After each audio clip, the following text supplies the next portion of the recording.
ലോകമിപ്പോൾ അശാന്തമാണ്. യുദ്ധക്കളത്തിൽ പരസ്പര വെല്ലുവിളിയും ആക്രമണങ്ങളും ശാന്തിയും സമാധാനത്തെയും സാരമായി ബാധിച്ചിട്ടുണ്ട്.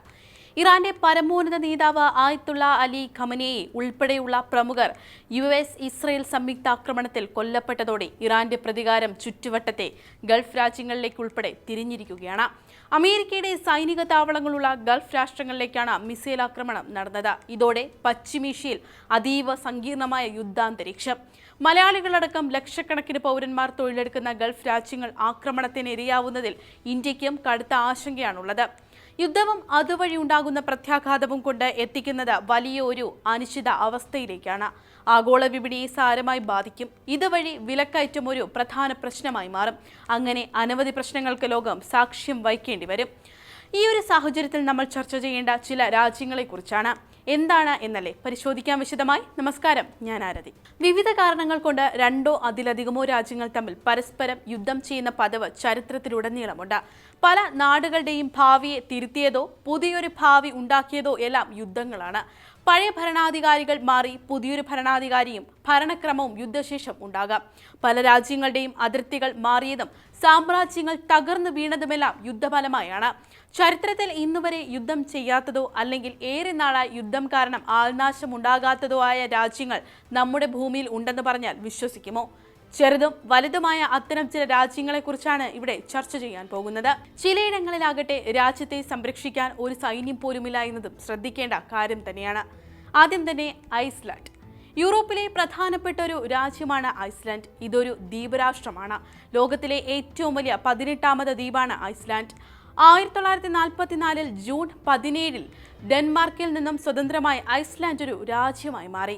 അതിനുശേഷം 8 പതിറ്റാണ്ടിന് ഇപ്പുറം ഒരു യുദ്ധത്തിലും ഈ രാജ്യം പങ്കെടുത്തിട്ടില്ല. സ്വന്തമായി സൈന്യം പോലുമില്ലാത്ത രാജ്യമാണ് ഐസ്ലാൻഡ്. യൂറോപ്പിൽ പെടുന്ന രാജ്യമായതിനാൽ നാറ്റോ സഖ്യമാണ് ഐസ്ലാൻഡിന് വേണ്ട സൈന്യത്തെ നൽകുന്നത്. അറ്റ്ലാന്റിക് സമുദ്രത്തിലാണ് ഐസ്ലാൻഡ് നിലകൊള്ളുന്നത്. കാര്യമായി വന്യജീവികളോ വനമോ ഒന്നുമില്ലാത്ത നാടാണിവിടം. സജീവമായ അഗ്നിപർവ്വതങ്ങൾ ചുറ്റുമുള്ളതും ഇവിടത്തെ സവിശേഷതയാണ്. ലിറ്റൻസ്റ്റൈൻ.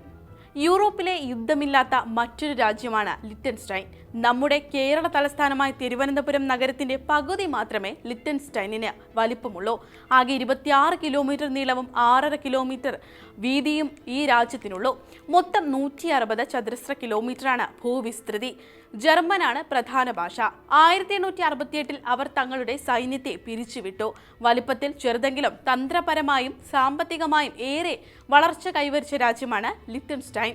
ഓസ്ട്രിയ, ജർമ്മനി എന്നീ രാജ്യങ്ങളുമായി അടുത്ത ബന്ധമുണ്ടായിട്ടും ഒന്നും രണ്ടും ലോകമഹായുദ്ധങ്ങൾ യൂറോപ്പിനെയാകെ ബാധിച്ചെങ്കിലും അത് തളർത്താത്ത രാജ്യമാണ് ഇവിടെ.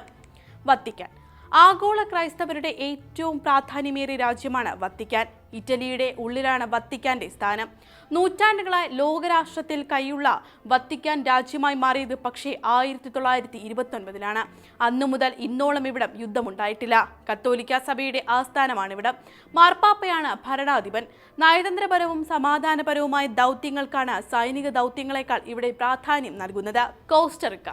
മുൻപ് ആഭ്യന്തര കലാപങ്ങൾ ഉണ്ടായിട്ടുണ്ടെങ്കിലും ഒരു രാജ്യവുമായി യുദ്ധം ചെയ്യാത്ത രാജ്യമാണ് കോസ്റ്ററിക്ക. സ്പെയിനിന്റെ കോളനിയായിരുന്നു ഇവിടം.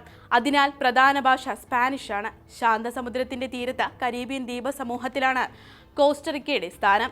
1847 സ്പെയിനിൽ നിന്ന് സ്വതന്ത്രമായി. 1949 ഭരണഘടന അംഗീകരിക്കപ്പെട്ടു. 1948 രാജ്യത്തെ സൈന്യത്തെ പിരിച്ചുവിടുകയും ചെയ്തിട്ടുണ്ട്. സമോവ. ദക്ഷിണ ശാന്ത സമുദ്രത്തിലെ ഒരു ദ്വീപ് രാജ്യമാണ് സമോവ. ന്യൂസിലാൻഡിന്റെ അധീനതയിലായിരുന്ന സമോവ 1962 സ്വാതന്ത്ര്യം നേടി. ചെറു രാജ്യമായതിനാൽ സമോവയ്ക്ക് വലിയ യുദ്ധങ്ങളിൽ പങ്കെടുക്കേണ്ടി വന്നിട്ടില്ല.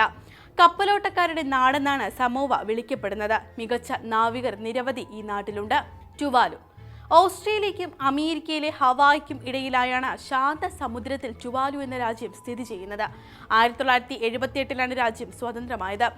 ഈ 5 പതിറ്റാണ്ടിനടുത്ത കാലയളവിൽ ടുവാലു ഒരു രാജ്യവുമായും എതിരിട്ടിട്ടില്ല. ശാന്ത സമുദ്രത്തിനിടയിലെ ഈ രാജ്യത്തിന്റെ സ്ഥാനമാകാം അതിന് പ്രധാന കാരണം.